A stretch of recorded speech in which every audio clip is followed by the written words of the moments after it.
They literally recreate Cap taking up Thor's hammer in this new trailer. He's like, oh, that thing that you loved, he's doing it again. They're going to re-release Endgame, and they're going to have some new footage in it to kind of bridge the gap. All this legacy stuff and nostalgia, but it's like nostalgia for something that was 7 years ago, like not even a decade. 20th Century Fox X-Men, hanging out with the Fantastic Four, and it's like, oh God, we saw them already, man. Yeah, Cap catching the hammer. It's like, we've seen that already. Like, it's a blowout from Cinemacon. It's going to be a lot of news. We're going to hit you hard and fast, but good news, we got a clean layout. All right, we got a whole approach this year. It's going to be awesome. So for folks at home who don't know, let me just quickly give a recap before Andy jumps into it. Cinemacon is a little over a week-long event that is essentially for theater distributors, right? AMC and Cinemark and Regal, and then all those little mom and pop theaters that you see around the country. Those are the folks that are hosting and going to Cinemacon. There's some press, but for the most part, it's an opportunity for companies like Disney and Warner Brothers and Universal to show off a bit of what's coming and, meet some people in the room and collaborate and be like, hey, we love that you're selling our popcorn buckets. We should put our posters over here. And hey, this thing's going to come out. People are going to get excited about this. Like, that's primarily what Cinemacon is. Not quite Comic-Con, not quite Cannes. It's its own beast. Yeah, I think that's about everything anybody would need to know. Let's get into it, Andy. What's going on at Cinemacon? So again, it's when all the big studios come and they meet with exhibitors, they make announcements, they show some footage of stuff that's upcoming. Disney, will start with them. They had a lot of the big announcements we saw, or we didn't see. They showed footage of the new Avengers Doomsday trailer. They had Robert Downey Jr. was there. I think Chris Evans as well. And again, we have to read the descriptions of the trailers, but from what we've seen, it's a lot of what they've done before, where they literally recreate Cap taking up Thor's hammer in this new trailer. He's like, oh, that thing that you loved, he's doing it again. And they're gonna, I guess, add some. They're gonna re-release Endgame, and they're going to have some new footage in it to kind of bridge the gap.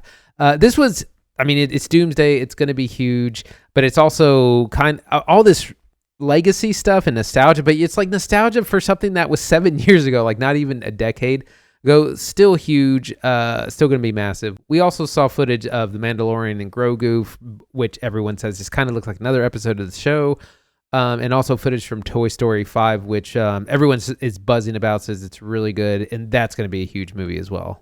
It is so crazy to me that we have a Star Wars movie coming out next month. And not only do most of the people I know that would be interested in it seemingly not aware of it at all, but also there's no buzz, there's no excitement, there's no hype. No one's talking about it around the water cooler or the internet or whatever. People just are not that excited about Mandalorian and Grogu. It feels kind of like homework. And I think Avengers kind of has the same problem. We know it's going to make $1 billion. It's fine. But it's not going to have, I think, the splash that the previous entries had, because they just haven't had this sequential run-up of quality films leading up to it, right? These little hero stories that told a larger tale that led into Infinity War and Endgame. We don't have it. From what we hear, the footage of Doomsday is 20th Century Fox X-Men, hanging out with the Fantastic Four, and it's like, oh God, we saw them already, man. Yeah, Cap catching the hammer. It's like, we've seen that already. They don't have that additional runway to land the plane this time.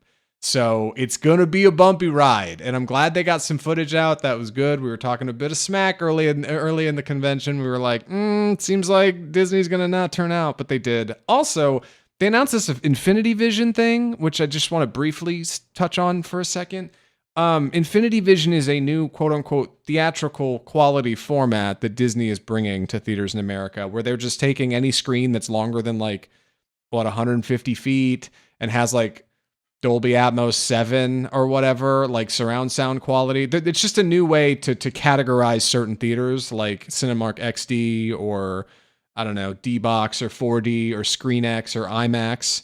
That Disney can market and make money on. It's important specifically because they can start labeling in certain theaters hey, this is an Infinity Vision theater, and put a logo on it and hopefully sell more tickets, have an upcharge in pricing, and get this out in theaters just before Doomsday comes out to compete with Dune 3's IMAX screens. Little lame, not very intriguing. We'll probably make some money. Hey, maybe it'll be some bar for quality, but from what I can tell, Infinity Vision just kind of seems lame. And I don't know, pleading. Yeah, it's such a gimmick. And again, Disney did not secure the coveted IMAX screens. Those are going to Dune 3, who will have them for 3 weeks. They really won out. And those premium screens are really important to the box office draw. I mean, they rake in huge amounts of money for the movies in the studios, and that's why everyone wants them. And sometimes you can only get them for a week or two. And Disney, I mean, they had time to do this ahead of Dune and they just didn't. And so now they're pivoting. They don't want to change dates because they could move it up to December 11th, but they don't want to do that. And so they're being stubborn on the date and inventing this new, what Infinity Vision to also charge people more. They're definitely just, it's like Screen XD. Like I get charged for Screen XD, which is whatever. They just invent new things to charge you more for. So it's unfortunate. We got a good laugh out of it. Let's move on to Warner Brothers. They had some. We saw a new Supergirl trailer, or just some more footage with Jason Momoa. They didn't really show too much from this. We did hear they showed some more Dune 3 footage, and people were losing their minds. They were saying it's like Saving Private Ryan in space. Big space battle. It's just like shoot it into my veins. So really good stuff from there.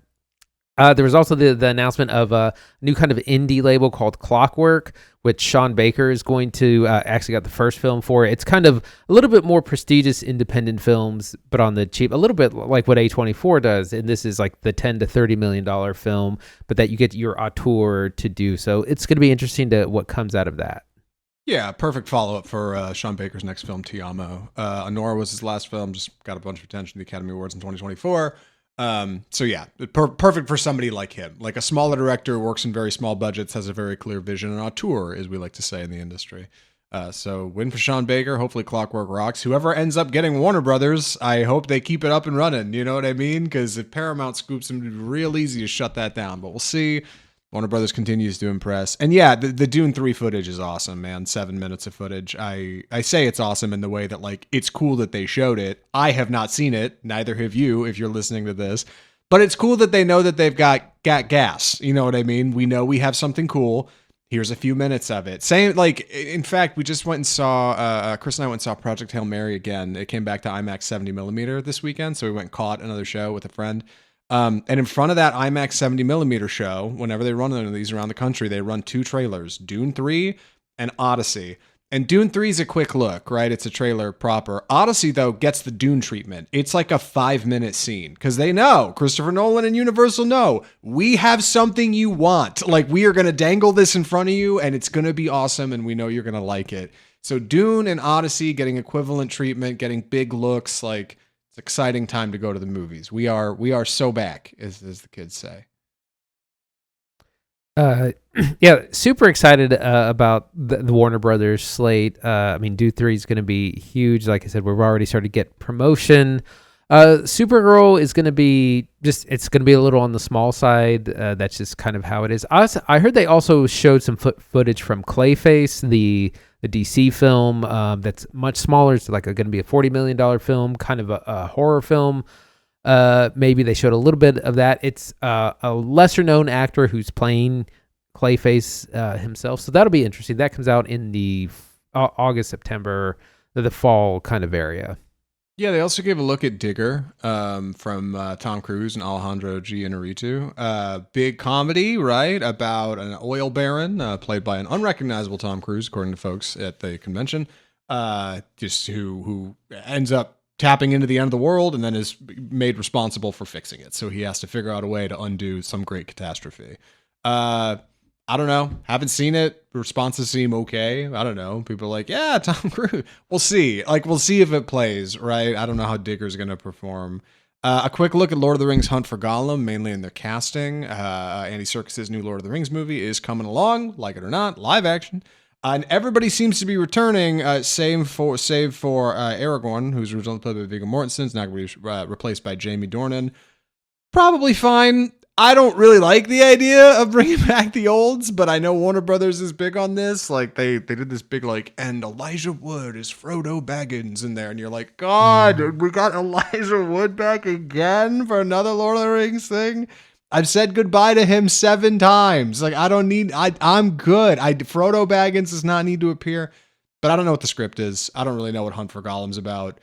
maybe they're vital. Maybe this is very important. I'm sure Andy Serkis, director of Animal Farm and Venom, is going to pull out a banger, you know? So I like Andy Serkis. I like Andy Serkis on screen. I maybe don't like him behind the camera so much, but maybe it'll be great.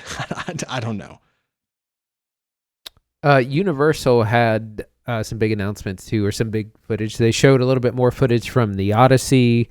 Apparently, the entire or the scene of bringing the Trojan horse out from the beach into the gates, which we saw a little bit of on the preview that they showed to us in front of. I can't remember which movie they showed in front of.